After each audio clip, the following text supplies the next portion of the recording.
Before this video gets started, guys, I just wanted to say that I had the absolute pleasure of sitting down with a phenomenal Final Fantasy VII fan, MJ Gallagher, who wrote a really just fantastic book on Norse mythology and Final Fantasy VII, and if any of that sounds familiar to you, I based one of my Structure of 5 videos on the subject, and this book just blows the lid off of some of the things that I talk about, and just so much more. For those looking for a Final Fantasy VII lore and theory fix, or just wanted an interesting way to learn Norse mythology, I highly recommend picking that up.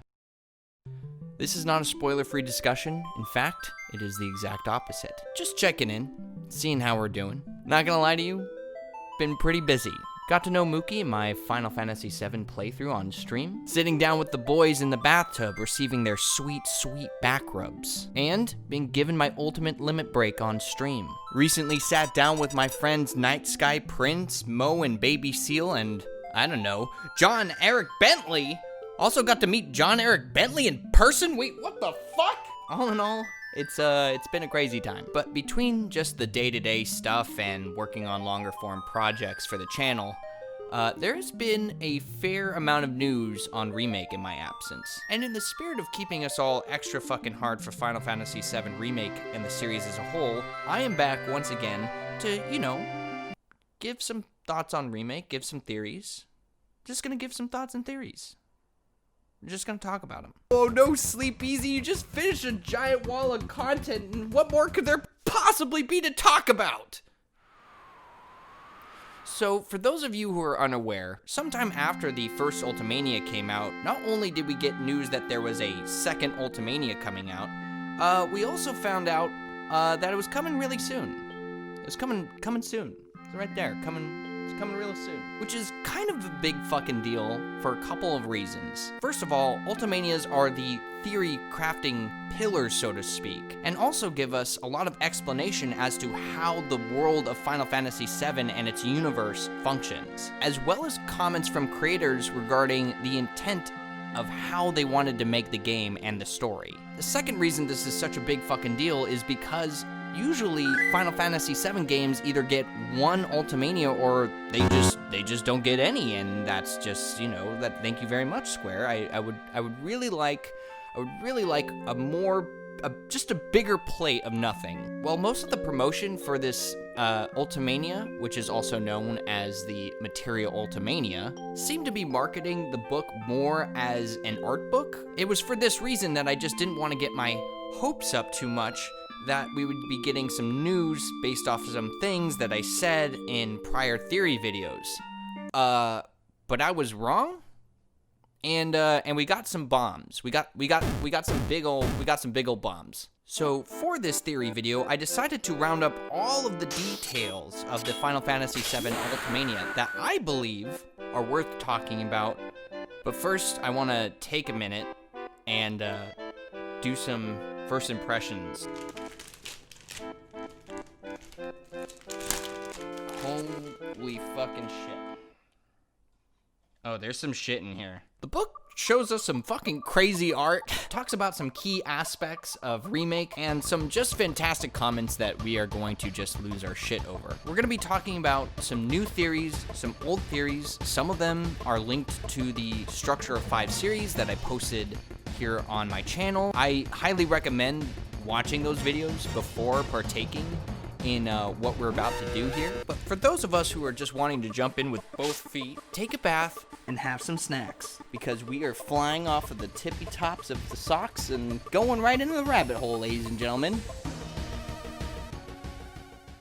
So we're gonna start out with some of the more spread out details and work our way into the more meaty sections of the Ultimania. And that means that the first thing on the chopping block is the Cetra. Before this Ultimania, the Cetra VR cutscene in Remake was a very divisive subject for a lot of people, because the VR scene projected a sense of Shinra propaganda and Shinra meddling. to craft the image of the Cetra to bolster their agenda of stealing Mako from the planet. Meaning that what we see in this cutscene could just be made up by some guy who's just sitting in a Shinra office to sell people on the idea that stealing from the planet is a good idea, And I know you're listening, Paul. And as much as that idea seems to be pretty clear, like for instance with the lack of Leviathan representation in the scene, as it is a symbol of Wutai, many other people thought, including myself, that what we were seeing was a actual depiction of the Cetra, and these were actual Cetra and Cetra landscapes. Well, the Ultimania seems to confirm a bit of both. Which we're here for the hard objective facts. A bit of both is the best thing we're getting today. Is a bit of both. The character designer for Remake in the Ultimania confirms that what we see in the VR cutscene are authentic Cetra. This is the first time that the Ancients would be appearing, and so Katase asked for the costume to be designed with the same common elements as Aerith.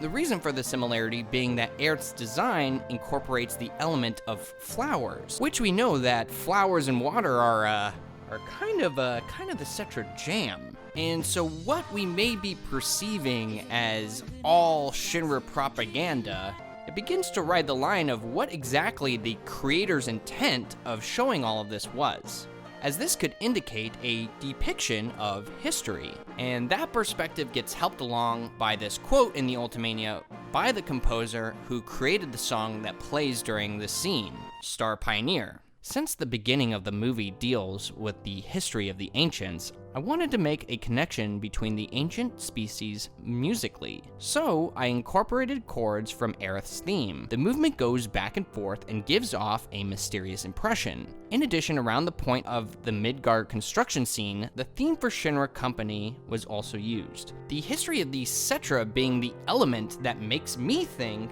that the designers wanted to depict a historical representation of the Cetra, while also displaying the development of Shinra in tandem with it. Either way, both sides of the elements make this pretty clear to me. This quote, however, brings up some pretty interesting ideas when looking at the actual title of the song, because it kind of sort of points to another thing mentioned in the Ultimania, which is the sickest game of all time. Wait, what are you doing? No, wait, please!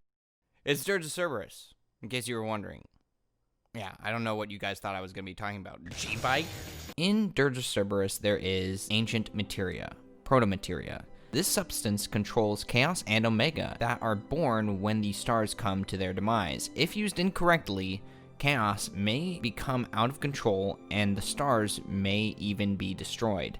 The ancient materia, being a new name for the Proto-Materia, may imply, how old it is. Proto meaning the first, but it can also imply that this is the ancient materia. Stars is a word used many times to describe planets in Final Fantasy VII, further hinting that, like the quote of Chaos in the Dirge of Cerberus manual, which I'm sure that we've all read because, everyone's just as insane as I am, that the event of Omega and Chaos are not just an event that takes place on one planet, but more so all planets that meet their demise, now giving a different narrative for the Cetra, that the Cetra are world pioneers. The weapons Chaos and Omega, the thing that incites space travel, is being controlled by something that is directly being associated with the Ancients. Hence,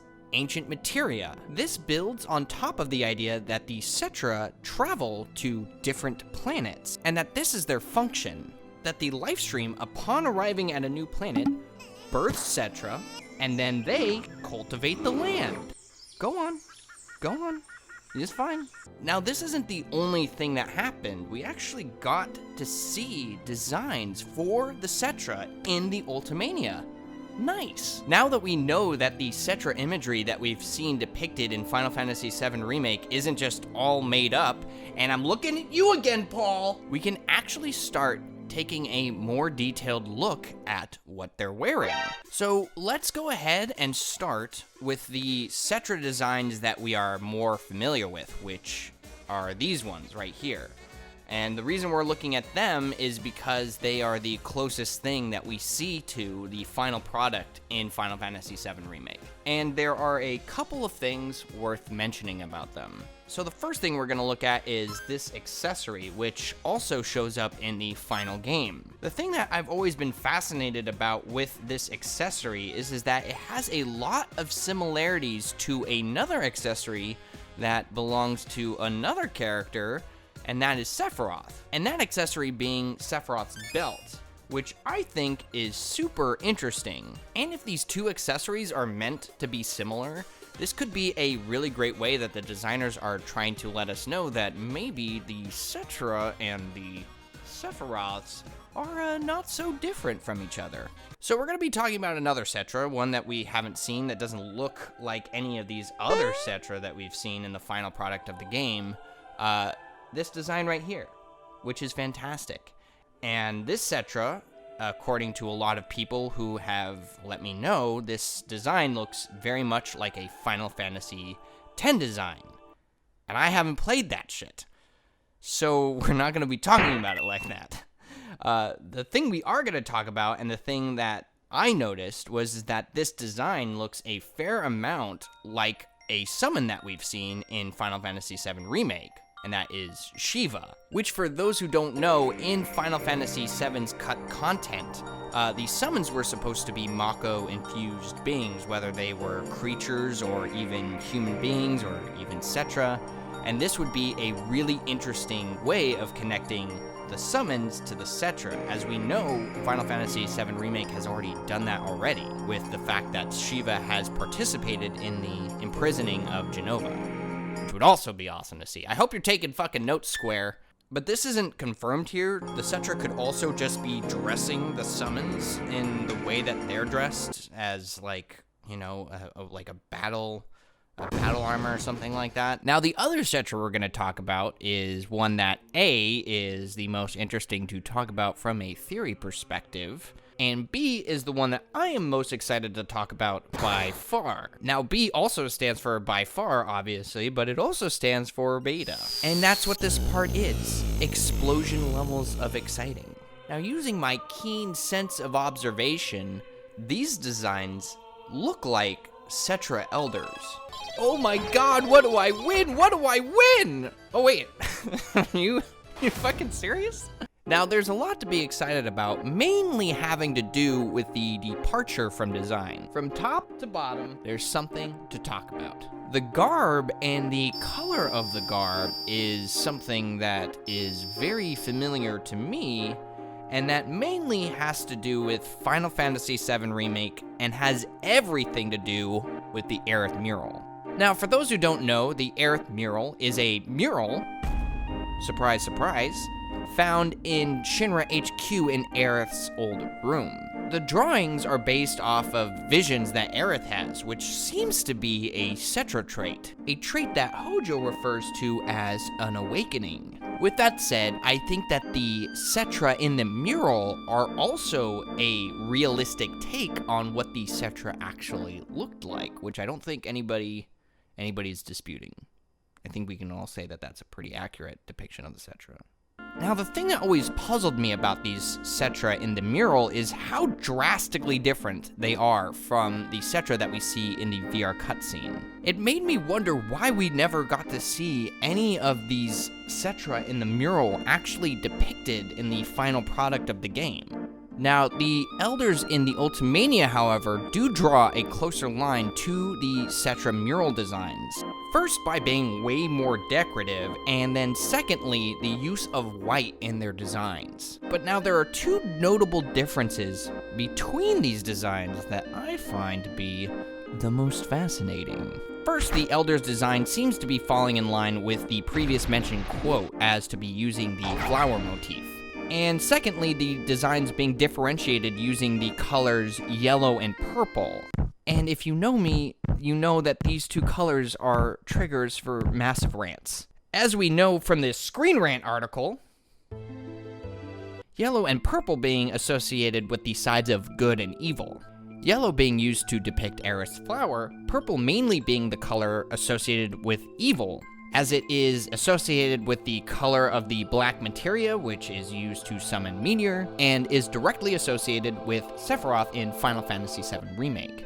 And while this color association is brought up in the compilation to a degree, the idea of these colors and how they would be used came into play directly in Final Fantasy VII Remake, when this idea of two different colors could be seen depicted in flowers. It can be seen depicted in Aerith's signature flower even more so than before, but also in an imposing purple flower depicted on President Shinra. It's also depicted on Rufus on his coins, which is fucking amazing. And the designers pointed out that the use of this purple flower was intentional and that the purple flower represented fear, which perfectly illustrates two opposing sides being depicted through flowers as being good and evil. Now, the colors yellow and purple are literally all over these two designs. Now, the use of the color and the flower comes into play directly when looking at the design of this one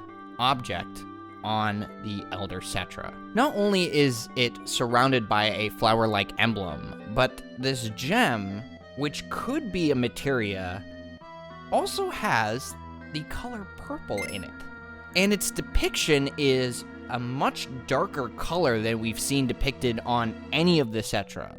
From the concept art to the mural to the VR cutscene, this is literally the darkest gem / materia that we've seen. Now, it's a theory of mine that these color associations of yellow and purple could also be depicting the mentality of two different sides of the Cetra. And this use of the purple materia wouldn't be such a strange idea, especially when looking at the hieroglyphics in the Temple of the Ancients. As we see in the hieroglyphics, the use of the black materia in order to summon Meteor. This seemingly purple materia, surrounded by a flower, in the Elder's design, could be linking this concept directly into Final Fantasy VII Remake to further elaborate on this idea. And while the Elders didn't show up in the final game, I think it's really interesting that we're seeing this here, as it could indicate the mentality of the developers and how they wanted to approach the idea of the Cetra. So with those small little droplets taken care of, I think it's time that we move on to the bigger chunk of the video, which I swear to God, guys, I'm getting really excited about it. So this theory starts at the end, which is also the beginning, which is also the end.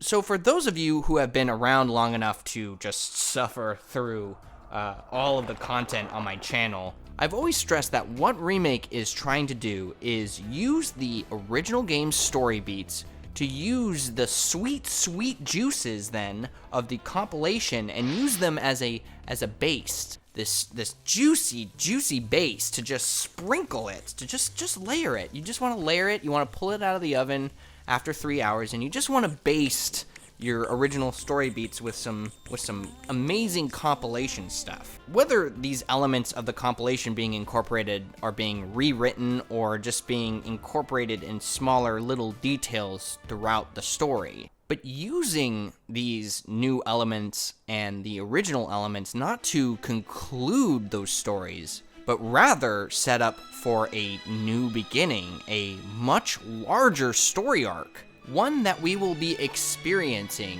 till the conclusion of Remake. So what Remake Part 1 is, what it had to be, is an introduction to all of these elements that may have been unfamiliar to OG players, but very familiar to people who played the compilation, and present them in a new way so that going forward, these elements contribute and mix in with the original story. And in doing so gives the people who played the original game and the people who played the compilation a new perspective on a game that they love without feeling so forced. This is just how everybody feels about the ending anyway. I'm pretty sure. I didn't feel that way. I thought it was fucking awesome. And in doing this was retelling a part of the compilation in Remake. I theorized that what Remake is doing is retelling a part of the compilation, On the Way to a Smile, in tandem with the Midgar elements of the original game. And for those who don't know, On the Way to a Smile is a series of short stories that covers the events after the original game and paints the sides of good and evil through the short story entries live-streamed white and black, these colors representing Aerith and Sephiroth, and tells the story of the goings-on in the live stream. In Aerith's story, she uses her powers to purify corrupted souls. In Sephiroth's story, it describes the spread of geostigma through what we later come to understand as the negative life stream, the tool in which Sephiroth is planning to infect the larger life stream. Now, to me, this clearly demonstrates an effort to put the compilation into the original game, as these two short stories are perfect reflections of the events that transpire in Remake. A corruption in the life stream from Sephiroth and an effort from Aerith to stop it. And it's details like this that make Remake kind of the way it is. A representation of all Final Fantasy VII lore. One of the more outstanding examples is Remake's ending, which is sort of the linchpin of all of these compilation references. Now, the Ultimania does point out some really interesting references being made in Remake's ending, but more importantly, the Ultimania describes how these references are being used to remake Remake's story. You see what I did there? Is how and why these more specific elements of the compilation are being referenced in Remake. And to what end does this exactly represent what we should be expecting in future installments? So we're gonna start this theory off by looking at the major players of the compilation. All of their endings and how they're represented in those stories, and then how they are all a part of the Remake ending and how they are being portrayed in that game. And we're going to be doing this by looking just at the Ultimania and what it has to say about each of these references. And I'm not talking about the obvious bits. We all know that Zack's inclusion is a reference to Crisis Core and him surviving, and his entire scene is a reference to Crisis Core. We know how Sephiroth appears as an AC nod. We all know that there are shots from the original being used in the final bit of the confrontation between Sephiroth and Cloud. It's like a shot for shot. We know all of these things. I am talking about the deeper references that play directly into the future of Remake. The Material Ultimania describes the use of the original Advent Children, and in my opinion, deeper elements of Crisis Core's ending to do just what I said, which is recreate or rewrite these elements to create a new beginning for Remake. For those who don't know Final Fantasy VII Remake's ending, it's pretty much the same as the original, except for, I don't know, when Sephiroth tears open a portal in time and space and sends the party to a spiritual realm where you fight the manifestation of time itself, which may or may not be corrupted by the negative lifestream, a spiritual makeup of souls constructed using de novo by Sephiroth, something that is entirely separated from the lifestream, making it a target for your party in which you then destroy it, and then Sephiroth takes control of it, and in doing so is in control of destiny as we know it in Final Fantasy VII's universe! Not that part. I'm actually just talking about the part where you fight Sephiroth. You start off with a one-on-one battle between Cloud and Sephiroth.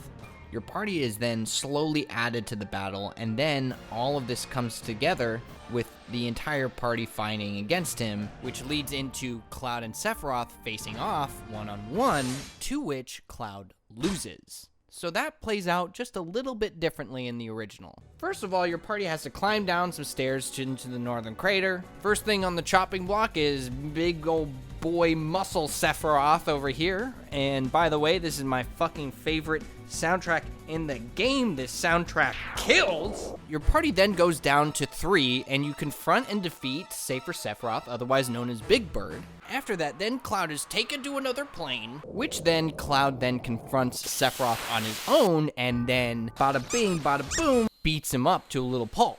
The Ultimania book explains why there is a similarity between these two endings in Remake. One of the people who had a hand in designing the last fight in Remake, battle designer Joshi, explains in the book that rather than dwindling your party size down to 1 in a series of fights, your party gets larger. And the central idea as to why they designed the fight this way was to convey the message of power gathering together and the future expanding by having Cloud's friends join him in battle. Now, that being said, that takes the first game off the list. This is clearly the original game's ending being retold in Remake. Now, the theme of power coming together is a theme that is rampant through the part 1 of Remake, and is actually conveyed throughout its entirety through some of the character arcs. And I'm gonna just really quickly describe why that is, because it's gonna become really important when we start talking about the future arc of Remake as a whole. This arc is incredibly clear when we look at Aerith. For those who don't already know this from past theory videos, Aerith, unlike the original game, is hyper aware of the steps that she needs to take in order to complete her destiny. But because of this awareness and seeing where that path leads, she is hesitant. Not only because this is a huge responsibility for Aerith to take on and that she needs to follow through with this duty, it's more important to her character to understand that this just isn't the choice she wants to make. As what ultimately comes of the task of completing her destiny isn't necessarily in the best interest of the people that she cares about and wants to protect. Tifa tries to ease Aerith and what she's seeing by telling her that, whatever the fuck happens, we're gonna figure it out together. We're gonna figure it. It's gonna be fine. Come on, let's go up to the top plate and we're gonna go on a shopping spree and just have Cloud carry all this shit. Now, the idea here is that this bond, this want to come together, is what brings the party to the Singularity. It's this power together that makes Aerith feel like she can challenge her destined fate through the power of friendship and all that. And we're going to talk about why this is all horseshit, but before we can get into that, we need to go over some concepts first. So what other elements of the compilation are used in Remake's ending? Now, one entire section of this Ultimania, this Materia 3, are these planning sheets, which describes each section of the game and how they were planned and executed. And the fight with Sephiroth is in here. It's actually right here. This battle is referred to as AC, Cloud, and Sephiroth. So we're gonna be looking into exactly why Advent Children is being brought up at all. And to do that, we're actually going to be looking at a different part of the Ultimania to describe exactly how it's being used. In the Material Ultimania, the lead artist talks about the scene in which you defeat the Harbinger and then appear on the pool of water in the Singularity. And the lead artist notes the two different sides of the story being represented in this scene. This scene is extremely important because it hints at the showdown between the world of the Lifestream that Aerith represents versus the world of Meteor that Sephiroth represents. It's very fitting that Sephiroth, the strongest villain, appears in the world full of destruction caused by Meteor. So please pay close attention to that. So why is this important? It's because of where this event takes place, in the Singularity. A place, as I've mentioned before in prior theories, is not a physical space, but rather a spiritual one. And I am certain of this because of the pool of water in which the party appears on in this scene. And that because the pool of water is here, this scene perfectly demonstrates the use of Advent Children and other elements of the compilation. Let me explain. Now, I want to start off by clarifying that this is in fact a spiritual space that we're looking at, and that I'm not just talking out of my ass, and that's because we've actually seen this place before. This pool of water, as I've discussed in other videos, is something that shows up throughout the entire compilation, and it's moments in the compilation where a spiritual connection is being made. And we know now from Remake, through this Ultimania, that the pool here represents the livestream itself. Now, not only does this confirm the other locations being in the livestream, but it also gives itself context in Remake just by itself. And it's because of this quote that we can say with a pretty high level of certainty that all of these events take place in the livestream. And I don't know about you guys, but this is a pretty sick move, and it makes me feel things in the blow my mind category. Now that we've gotten that cleared up, why is it so important that these two sides are being represented spiritually? The good versus evil, and why are they labeled like this? The world of the livestream and the world of Meteor. The naming of the world of the livestream is important because it depicts the events of the livestream coming into contact with Meteor. And rather than this being Team Holy, the developers wanted it to be clear that they wanted the livestream represented because ultimately it's the livestream that prevents Meteor from destroying the planet, where Holy ultimately fails and works against the party. This is where the naming of Meteor comes in, and why it's labeled Meteor is super important. As we all know, Meteor is the end event of the original, in which Meteor is a physical event at the end of OG. Then why is Meteor showing up in a spiritual space? Meteor may have been a physical event, but it is because of Meteor that Sephiroth is able to create a spiritual crisis. It is the catalyst in which all of the sequels to the original game take place the way that they do. Without the physical crisis of Meteor, the spiritual crisis of Meteor never takes place. Hence, spiritual Meteor. And I'm sure that we've all had one of those at one point in our lives. And Remake is explaining all of this through compilation references. If it wasn't, none of this ending would make sense. Without Meteor coming into contact with the livestream, there is no compilation. There is no Sephiroth manifesting the negative livestream through Genova. There's no Geostigma. There is no The Boys, and there is no advent of Sephiroth. Hojo's website doesn't crash, and he doesn't have to wait till Dirge of Cerberus to reconnect his router by calling Spectrum. I don't know what I'm doing here. There's no need for Deep Ground to follow through with Hojo's orders of being selective about which souls that they need to summon Omega. And of course, if there was no Meteor, there of course would not be BG Bike. And is that the world that you want to live in, guys? Is that the one? Is that you don't want lost episodes?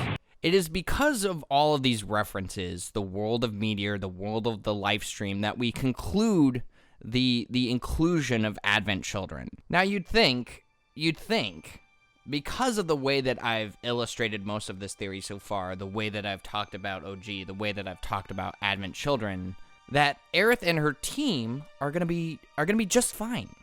Well, according to what I'm interpreting from this Ultimania, it doesn't. It doesn't at all. And it's because the ending of Remake doesn't just tell a rendition of the ending of the original, it doesn't just tell the ending of Advent Children, it also tells a rendition of Crisis Core. As I stated at the beginning of all this Part 1 of Remake did is set up for a much larger arc. And even though the game had its own independent arc, and it had its own beginning, middle, and end, this game, Part 1, is here to represent the beginning of a journey. And as we know from all good stories, there are these high points, which is what Part 1 seems to be, but then there's this downslope. Does this downslope mean that something bad is gonna happen? Oh wait, oh my god! I explained in the beginning of this particular segment that this Part 1 has this running theme of the power of friendship and power gathering together, and that the group as a whole set out on this path together under the impression that their power of friendship would keep them nice and safe in a bundled little blanket, and that it was this power of friendship that was the key to victory in the end. But when it comes down to each character individually, on their own, they are still either unsure of themselves or are just unable to finish the task that they set out to complete. This is where we are now going to take a second look at the previously discussed character arcs. And it's also one of the reasons why I didn't mention Cloud when talking about Aerith. It is because Cloud, even though he's starting to understand the power of unity, the game makes it very clear to the audience that Cloud is not the person, is not the individual he needs to be in order to actually defeat Sephiroth. As we know from Advent Children Sephiroth, a lot of what he's using in that movie is these negative feelings that are holding Cloud back, the things that are holding Cloud back from being with the people that he cares about. It's the entire point of Cloud's arc in Advent Children is learning to come to terms with loss in all of these things that are mainly contributing to this hurt. He's a hurt boy.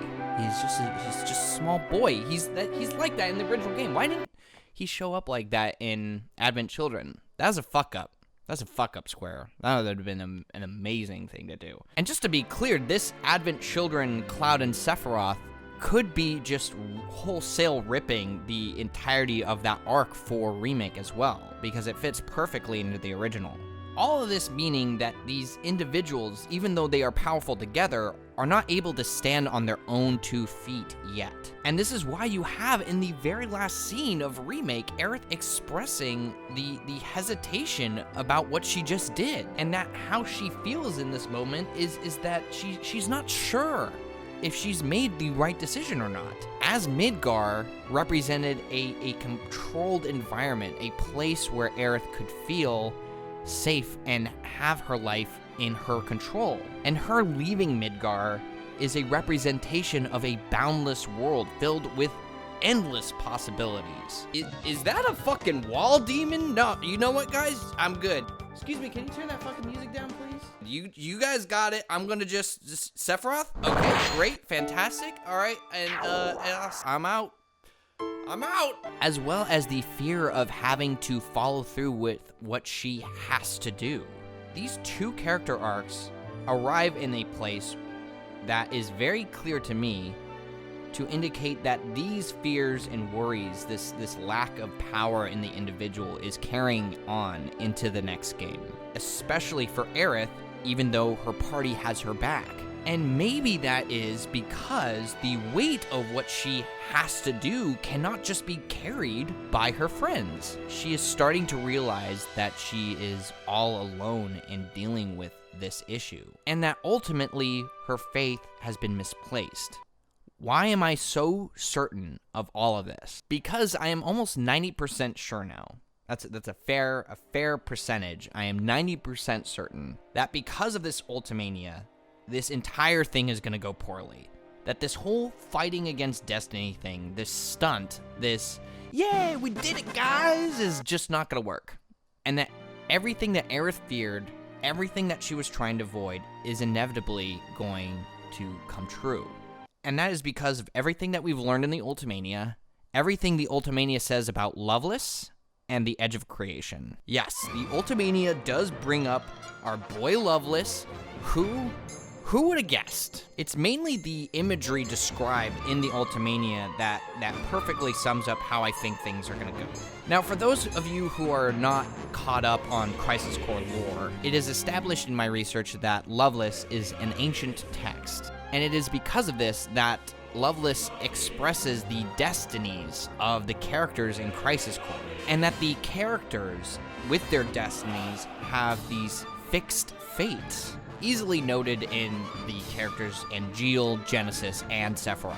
And this current Ultimania strengthens that argument and that research. In Crisis Core, it's revealed the story of Loveless is an old epic told in 5 parts. It's a story of love and friendship before ruin, and is said that the text is familiar within the scientific and astronomical communities. The last chapter is lost and still under study.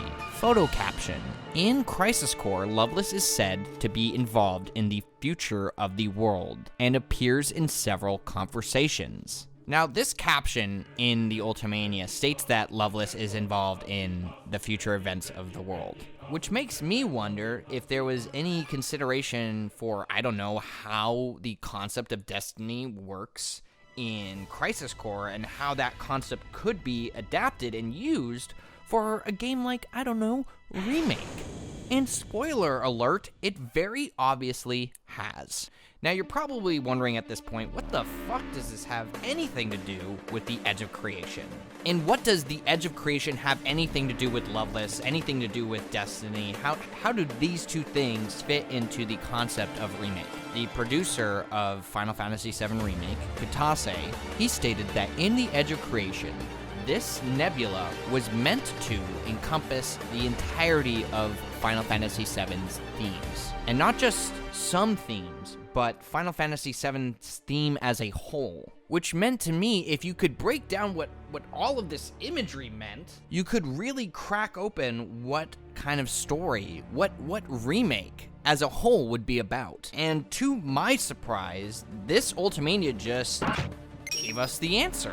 So here's the quote. In the ending scene between Sephiroth and Cloud, the background in the sky is supposed to resemble Sephiroth's wing. Although it is beautiful, it isn't exactly a positive presence.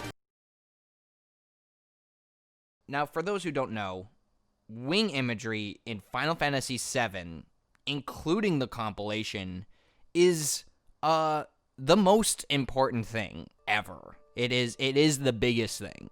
And that is because wings and the association to their concepts and themes has been developing through the entire compilation. And Remake is very clearly doing the exact same thing. The most notable development of this is mainly due to Loveless in Crisis Core, and how the wing on Sephiroth is created in Remake. In Remake, during your fight with Sephiroth, he manifests his wing.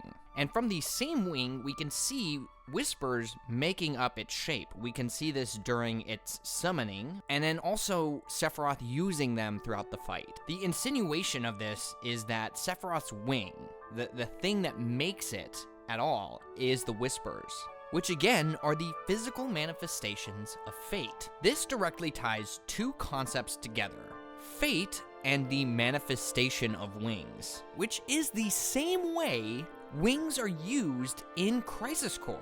The significance of feathers and wings stretch throughout the entirety of Crisis Core's story, mainly coming into play in scenes where characters wonder about what these things actually represent, and indicates or incites the characters to contemplate what these things mean. What is all of this for? What do they represent? The interpretation of these wings falls into two separate categories, one of them being that the wings represent freedom. The other interpretation of these wings is that they are signifiers for monsters. But the overarching idea of the discussion of wings in Crisis Core, it mainly has to do with the idea of the roles that each character plays and how they feel like they are all in some sort of fixed role. And this indication of two different mentalities of what these wings represent, as well as the concept of fate, comes into play directly in the story of Loveless. In the story of Crisis Core, people who have studied Loveless indicate that there are two different outcomes of the gift of the goddess, one of ruin and one of salvation. And to me, and from all that I've studied, what this is indicating to me is that these are two paths that freedom can lead to. In Loveless, the poem starts with a cataclysmic event, the world's end, and this is started by a war or a duel of beasts. This battle inciting this cataclysmic event. And through this event, the goddess appears, where her wings of light and darkness spread afar, and from her presence, she then leads all of those to the promised land along with her gift. This paradise being the destined place where we all belong.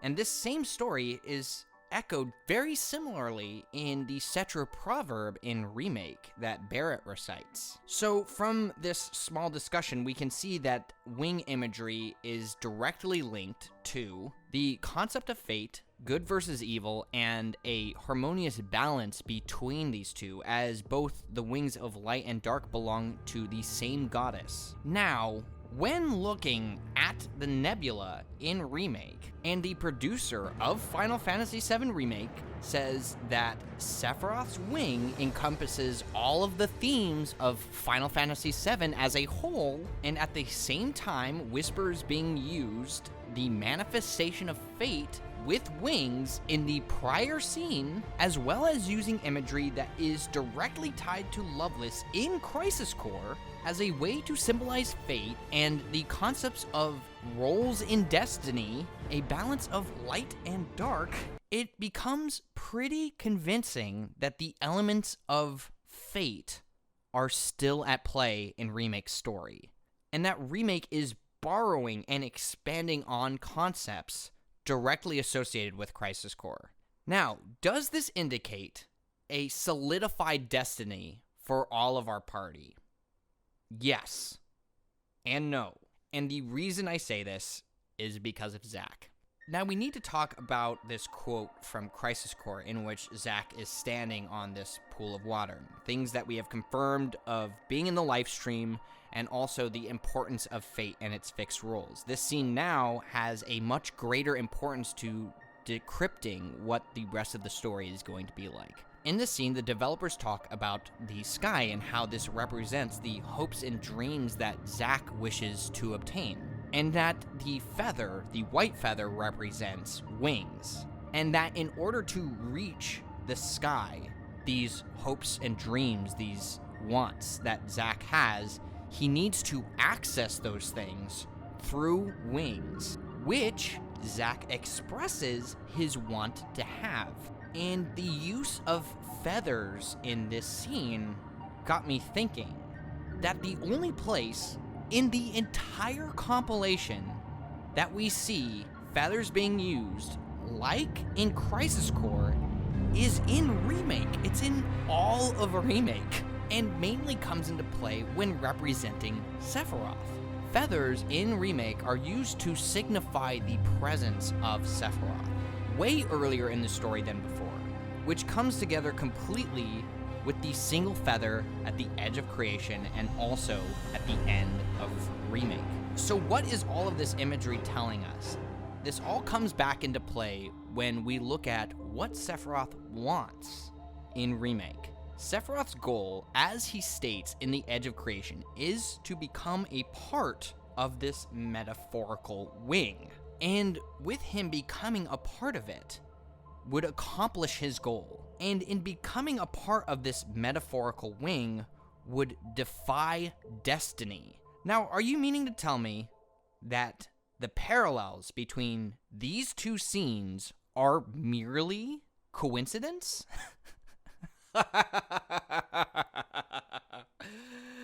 No, they're not. The Edge of Creation scene, in its entirety, is given meaning through the context of Crisis Core, which gives definition to the Nebula, by Destiny's representation in both of these games.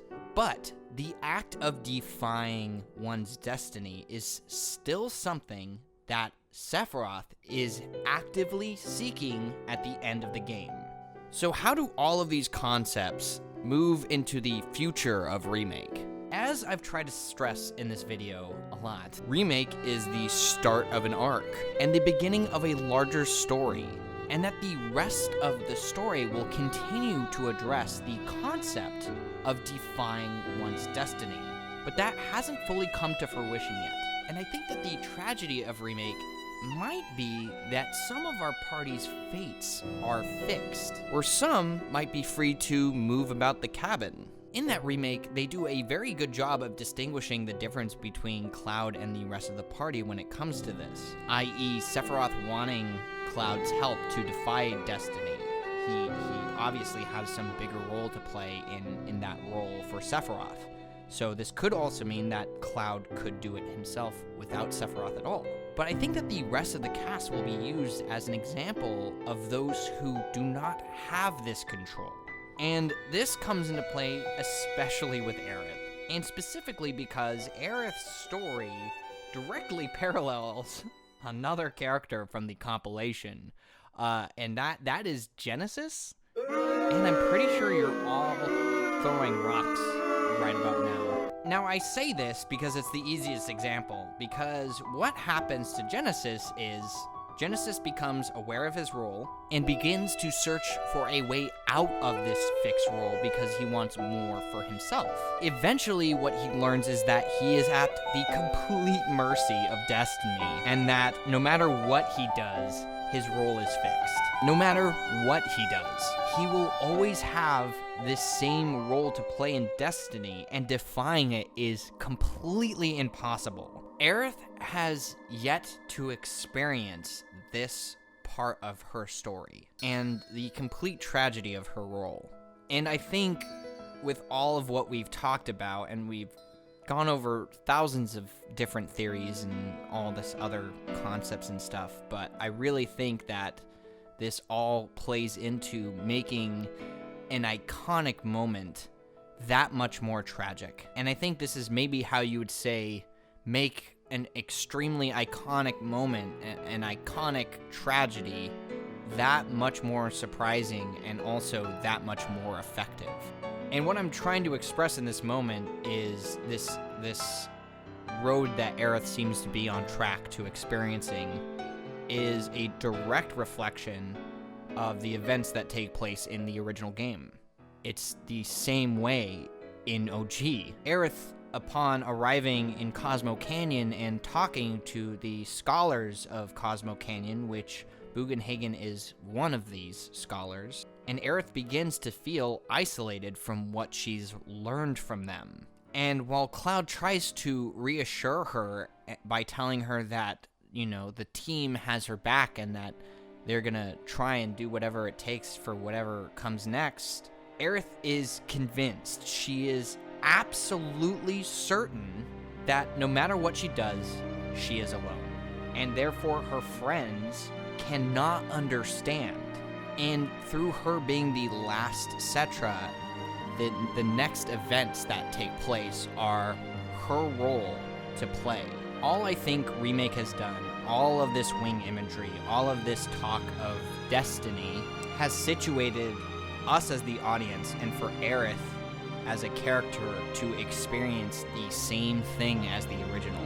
And that Aerith will be going through the same isolation, but just with a phenomenally larger weight to why she feels this way. To feel like she tried to escape and ultimately failed. Having done so much to have literally gotten nowhere. And that to me is the real tragedy.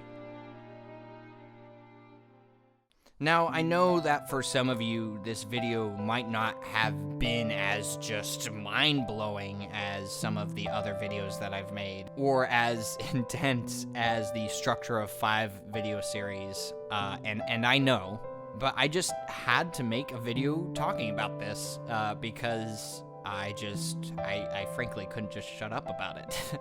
Because I think that what this Ultimania does is it perfectly describes what I think is going to happen, and also summarizes a lot of what I was trying to say in that series overall.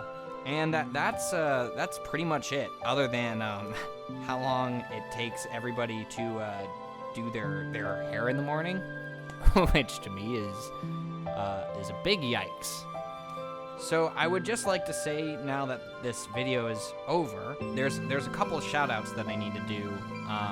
First one being Audrey on Twitter, who does most of the translations and has been doing most of the translations for all of the Remake news. It's because of all of her research that all of these videos were able to be made to the quality that you guys seem to appreciate.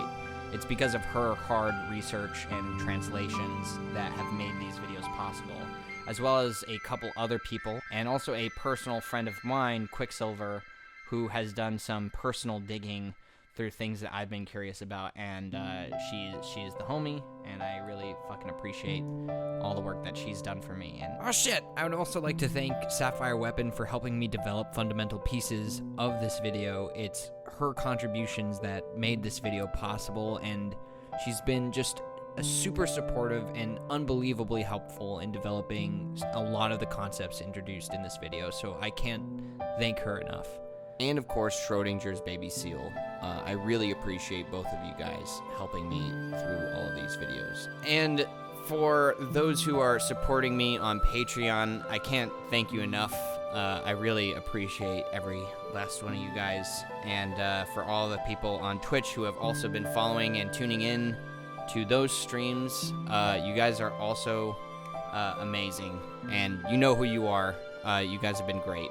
And yeah, thank you guys a lot for watching. I know that it's been at least several months since the last video, and obviously there's been a lot of things going on my end to try and figure out like how this next video is going to be working, and I just want to let you guys know that I miss you, and I'm glad to be back, and I will be making more stuff as soon as possible. And I'll see you guys all in the next